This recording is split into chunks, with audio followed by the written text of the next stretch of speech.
all of Torrance was praying for your safe return.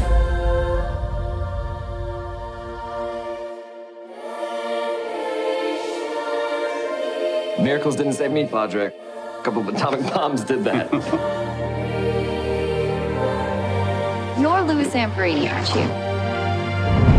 Thank you. For what? For preserving the free world for silly girls like me. People from all over the country want to know if you're going to run in the London Olympics. What's this? If you're going to train for London, you have to do it right. Just go nice and easy, see if you can make it all the way around.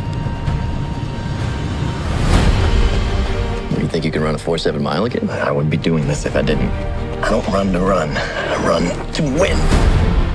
Well, I have to say, I saw the film last night and I loved it. Congratulations. Thank you. Both of your performances, and you did such a great job. Thank you. There's so many great scenes in this film. You both had great chemistry. Did you both get a chance to see the original film of Angelina Jolie, Unbroken, and read the book? Yeah. Were you aware of Mr. Zamperini's life story? I was only aware once I read the book. I read the book, I think, when it came out quite a few years ago. Yeah. And I thought it was such an incredible story. Yeah.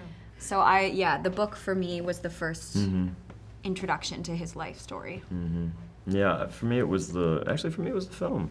I mean, I knew about Billy Graham because my grandmother was a huge fan, and my family, a lot of my extended family were very would share a lot of that message with me. But actually, Lou's story specifically, yeah, I wasn't too familiar with it until I saw the movie, and I was so captivated by it, and so then I read the book after that. Well, Sam, I mean, I watched Chicago PD for as long as, so I'm aware of your character. Yeah. Your character there in that show is different from this. Yes, and I have to say, watching this film, like, you know, you do look like a world-class track star. Oh, thank you. Can you talk about Can you talk about the preparation for this film? Yeah. How much training you had to do? Yeah, just a lot of it. Yeah, just running over and over and over and just running laps after laps. With her counting the time, right? Right, exactly. Yeah, I didn't have to run. Yeah. No, I actually, coincidentally, the place where I live, literally across the street is a high school. And the high school's mascot is the Tornadoes. Oh. Oddly enough. So I would, as soon as I found out I got the job, I set a schedule because I had like 2 weeks or 3 weeks to prepare. So I set a running schedule for myself in that time. And I just followed it basically, and it was like certain X number of miles this day, and then certain type of sprinting training this day, and then X number of miles that day. But it was really fun because I listened to the book as I was running, and that's cool. I didn't know that. Yeah. And so it was really fun to be running in a place with the big sign of the Tornadoes on it, listening to the life story of the person I'm about to play, hating my life because I'm having to run so much.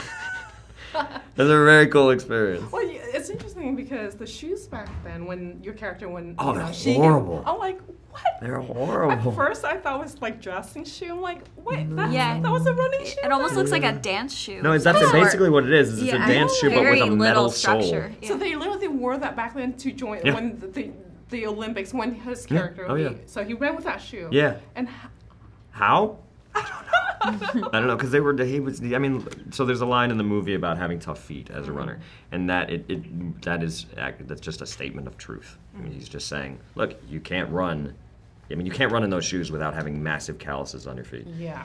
Otherwise, they'll break apart. But actually, so that was one of the things that he did, is that he won, I forget which race it was, but he won, when he was in the Olympics, in the trials up to the Olympics, he got, his foot got cut open and his foot was bleeding as he was running, and then his legs got hit. So there was a competitive drive to him that really helped him get through a lot of pain, a lot of physical pain.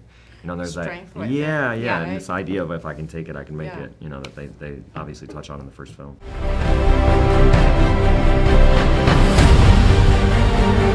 Why is God silent? Why good men suffer? Why doesn't he stop the pestilence? Why doesn't he stop the wars?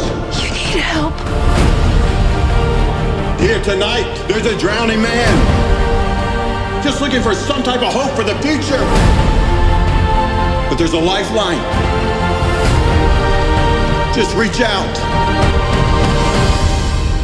Your character, she has so much strength. Yeah. Would she have stayed with him if she didn't have her neighbor and ultimately God in her life to help her make it through for 47 years? Yeah, I mean, I don't know if she would have. Yeah. I really think Billy Graham turned her life around and then ultimately turned their life around and saved their marriage. I think she was kind of at the end of her rope. She was done. She didn't know how else to communicate with him, how else to figure this out and get through it. I think she was losing hope, and I think Billy Graham really brought that back and saved them. Yeah. Well, great job, guys. Thank you. Really enjoyed it. Thank film. you. Good. Thank you so much.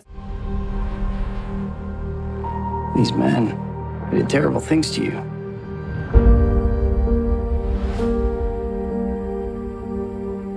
What are you going to say to them?